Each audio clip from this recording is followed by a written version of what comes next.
Offset and Cardi B don't get along. At this time, it is a fact. Even if the two artists may have kids together, their encounters in 2024 are not polite. Welcome back, it's your host Nancy Brown. If you are new here, make sure you have subscribed to our YouTube channel. When they chose to share their private problems on Instagram Live a few weeks ago, they ignited the internet. The Cardi B and Offset story seems to have reached its climax, according to fans worldwide. On October 22nd, Cardi made the decision to disprove our assumptions. The WAP rapper reportedly made extremely harsh remarks about her ex in a seemingly unplanned tirade of tweets. Cardi B made a strong statement, saying that after everything they've gone through together, she truly despises Offset. "Bro, I wish the worst on this man," she asserted. "I never hated somebody so much and these bees be so thirsty to have him." Cardi then referred to the father of her children as garbage, and asked women to take him off of her hands. "Please take this man off my hands, this garbage bag is too heavy," she wrote. Cardi B had plenty more to say, though. Fans tweeted at her to speak more positively about Offset, but it did not take. "I truly hate this dirty-ass narcissistic piece of ST," she added.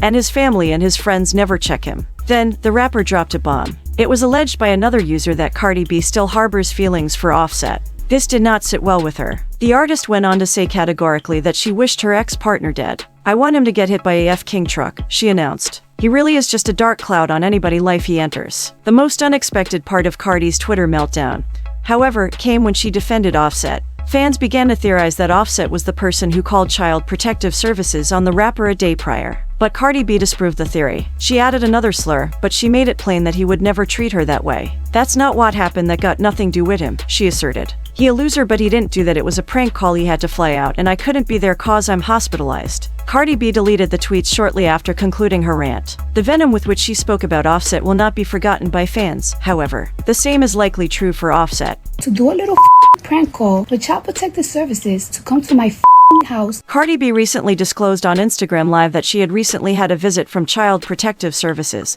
and even a few police officers. All things considered, any parent would find this visit concerning. At 11 p.m. while my children are sleeping, because there's an anonymous call that there's been going on that my kids have been getting abused and beaten. Many people believe that a visit of this nature would indicate misconduct. But in this case, it appears very obvious that small-time stands are getting involved. During her Instagram livestream, Cardi clarified that someone had phoned CPS and claimed that violence was taking place. Are you fucking dumb? This is when the pranks are getting too far. Even though Cardi B denies any misconduct, when CPS receives calls like this, they are forced to look into the matter. We are the only colored people in my neighborhood completely. Having said that, it is utterly abhorrent that someone who is a fan of another artist or a hater would attempt to have Cardi's children removed. Cardi expressed agreement with that sentiment and stated that she plans to sue both CPS and the individual who placed the initial contact. Her admirers are undoubtedly supporting her, even if it is uncertain if she will be able to find that individual, which is quite unlikely because calls are anonymous. Cardi B and her family are already going through a difficult moment.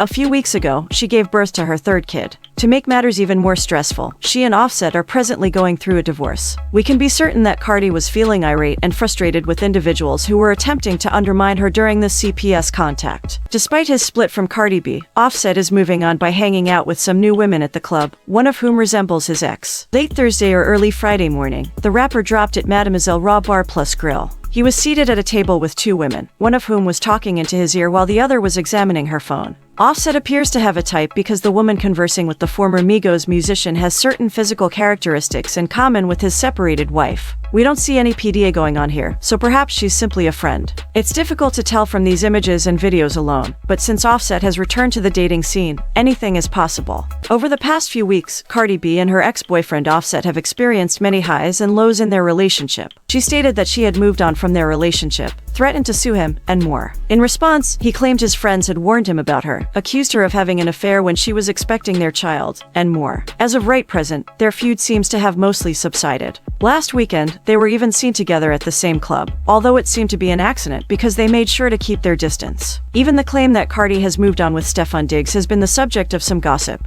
Instead of confronting these claims directly, she chose to describe them as funny and cute. Offset has also provided input on them. Fans were asked in an Instagram poll by the outlet if they thought the reports about Cardi and the football player were true. It's interesting that Offset voted. Social media users are amused despite the fact that it's unclear exactly what he had to say about the rumors. Now what did Set vote? Lol, one asked in the comments section. What makes it funnier is the fact that Offset voted and they still live in the same house, another said. People thought they were a new couple when they saw Iman Shumpert and Amber Rose together in Miami Beach last month. Additionally, this comes after the former's divorce with Teyana Taylor, which, despite some rough moments, appeared to be a rather amicable separation overall. In addition, Shumpert recently addressed and dispelled these accusations. Put the College Hill together. Any other time y'all would have just let us eat, but nah. He said, indicating that there's nothing romantic going on between him and Rose. Problem solved. Not exactly, actually. Iman Shumpert didn't immediately respond to Daja Nicole, a friend of Teyana Taylor, who said that the alleged Amber Rose liaison wasn't just genuine, but also started before the Shumpert and Taylor's divorce. "This is so funny to me," Nicole commented. "Because when we were on that boat on New Year's Eve, you and your friend villainized me for peeping the sneaky ST that was going on while Teyana and her kids were on the same boat.